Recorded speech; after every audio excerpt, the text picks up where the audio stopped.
Dugang 92 ka mga confirmed cases ang natala sa Department of Health Central Visayas sukad gahapong adlaw.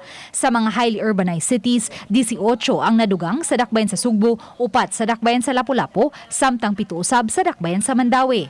Tungod niini, miabot na sa 10,625 ang total cases sa dakbayan sa Sugbo, 2,614 sa dakbayan sa Lapu-Lapu ug 2,662 sa dakbayan sa Mandawi.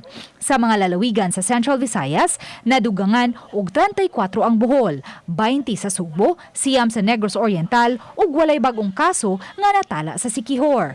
Tungod niini, misa ka na ngadto sa 23,948 ang confirmed cases sa Rion 7, 1,126 niini mga active cases. Misa ka usab sa 21,437 ang recoveries human sa nadugang nga 110 nga mga nangaayo. Miabot na sa 1,385 ang nakalas human sa nadugang nga usa nga namatay sa dakbayan sa Mandawi.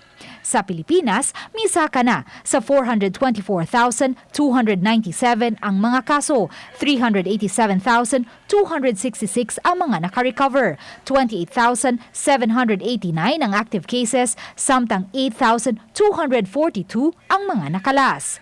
Samtang miabot na usab sa 60,974,576 ang global cases, 39,070,026 ang mga naka-recover, samtang 1,432,048 na usab ang global deaths.